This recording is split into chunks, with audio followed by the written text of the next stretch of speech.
السلام عليكم ورحمة الله وبركاته، اللهم صل وسلم وبارك على سيدنا محمد وعلى آله وصحبه أجمعين. ازيكم عاملين ايه؟ يا رب تكونوا بخير دايما كده يا رب وفي أحسن حال. النهارده بقى جالكم فيديو جديد يا رب يعجبكم. هعمل معاكم الفراخ الكنتاكي بطريقة سهلة والفراخ المقرمشة زي ما انتم شايفين كده ما شاء الله اهوت. شكلها هي تفتح النفس ومن جوه هي مستوية، مفيش فيها دم ولا فيها أي ريحة زفارة. تعالوا بقى نشوف انا عملت الفراخ الجميله دي ازاي. بس بقى فضلا وليس امرا، اللي اول مره يشوفني ياريت يشترك في القناه ويفعل زر الجرس علشان يوصل لكم مني كل جديد. هنا بردك عملت جنب منها طبق رز اهوت. الرز ده انا عملته معاكم قبل كده على القناه، اللي حابب يعني يشوف الطريقه تحت في الفيديوهات. تعالوا بقى نسمي بسم الله ونصلي على الرسول، اللهم صل وسلم وبارك على سيدنا محمد، ونشوف هنعمل ازاي الفراخ ديت مع بعض. هنا بقى جبت اول حاجه الفراخ غسلتها كويس وصفيتها من ميه، مش عايزه فيها ميه، ومفتحاها كده زي ما انتم شايفين. لازم نفتحها كده كويس عشان التتبيله تدخل لها من جوه وتساعد معايا في السوا، ما تاخدش يعني سوا، تبقى كلها مستويه. هنا جبت معايا كوبايتين من اللبن، او لو عندك لبن رايب بيغني عن اللبن بردك الحليب والزبادي.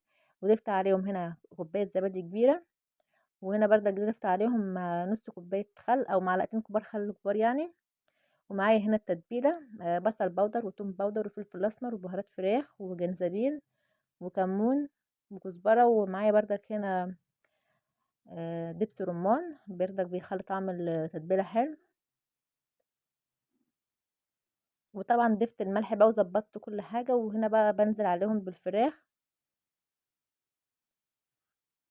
من كل حاجه من التتبيله معلقه. وهنا بردك بقلب بقى كل هون في التتبيله زي ما انتوا شايفين كده. لازم اغطي التتبيله الفراخ كلها بالتتبيله. هنا بقى كنت انا بعملها من قبلها يعني بيوم، عشان لازم تبات في التتبيله ديت، ما ينفعش ان انا اعملها في نفس اليوم كده، لازم تبات في التتبيله وتتشرب منها. هنا بقى كنت نسيت اعصر نص الليمونه، ضفت اهوت الليمون بردك على الفراخ، يعني بيساعد معايا بردك في السوا وهو الخل. هغطيها بقى وبقيتها لتاني يوم وهوريكم هنعمل ايه تاني.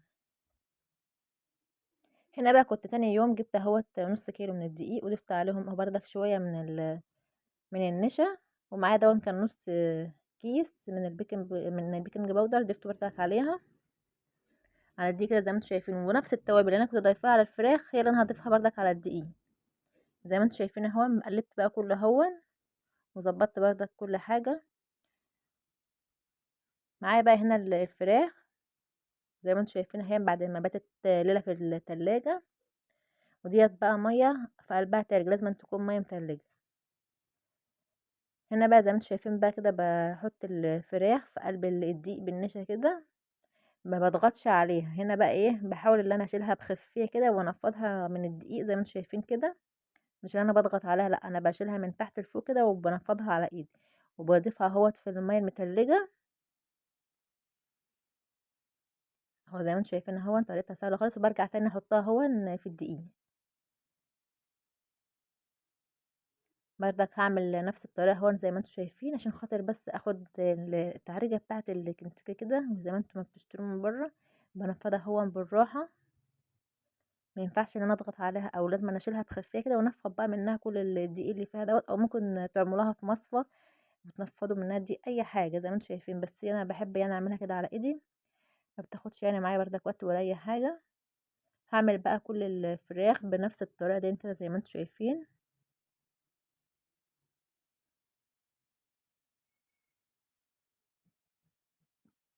هنا هو بعد ما خلصت اهوت الفراخ اللي معايا زي ما انتم شايفين بقى، انا هدخلها بقى التلاجة بس يا دوبك يعني ايه تنشف شويه كده، وبعدين بقى ايه هقليها.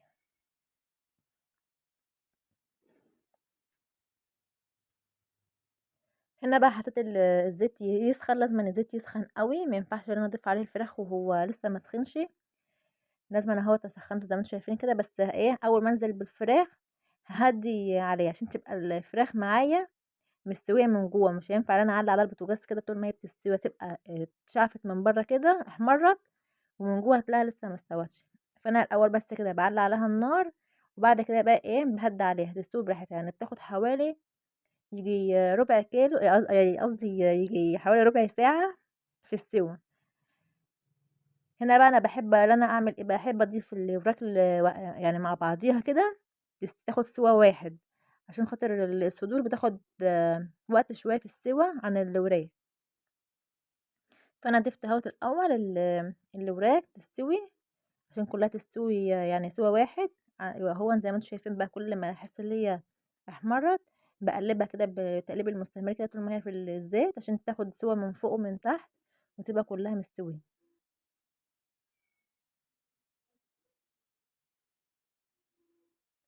هنا بقى كنت هدّيت عليها أهوّة النار عشان ما تبقاش ناشفة معايا من برّه.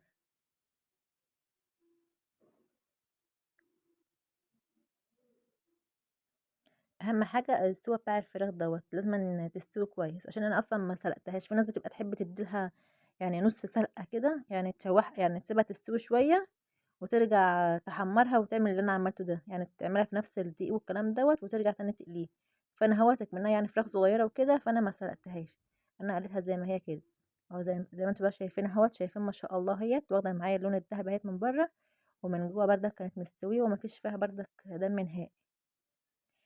هنا بقى كنت أني كل ما آجي يعني أنا نسيت وكنت كل ما آجي أقلي يعني الفراخ باروح جايبة المصفى واصفّي كده زي ما أنتم شايفين كده، لو في بقايا يعني أي حاجة واقعة من الفراخ، فأنا باصفّيها كده بالمصفى ديّة عشان تبقى كلّها لونها دهبي، ما تبقاش لونها معايا غامق، ويبقى زيت معايا نضيف.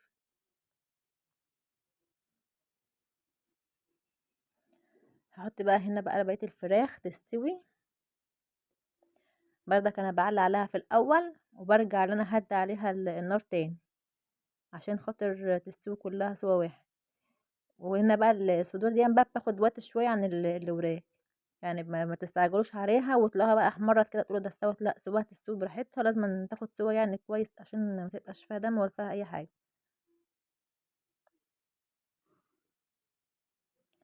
هنا بقى كانت احمرت من تحت شوية، لازمًا أقلبها كده بالتقليب المستمر على طول، وما اكترش قطع الفراخ في الزيت عشان ما تبقاش مش واخدة ريحتها كده في لازمًا يعني تكون في فراغ كده ما بينها عشان تستوي كويس.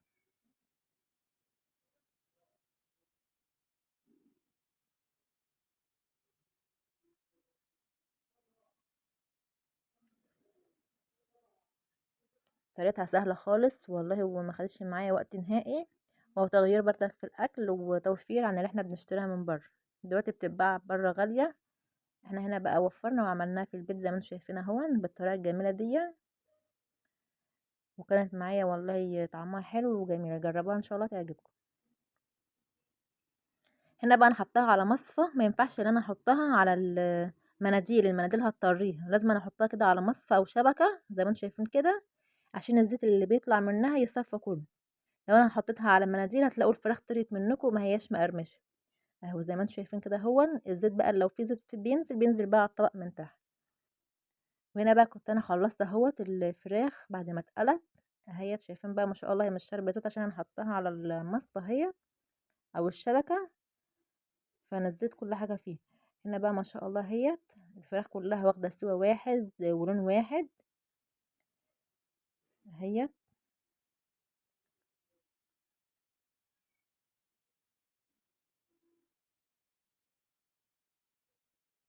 ايه رأيكم بقى؟ ما شاء الله هي شكلها تفتح النفس، والرز دهوت أنا عاملاه معاكم قبل كده، وحتى على وش اهوت بردك صوص الباربيكيو بيخلي طعم الرز حلو.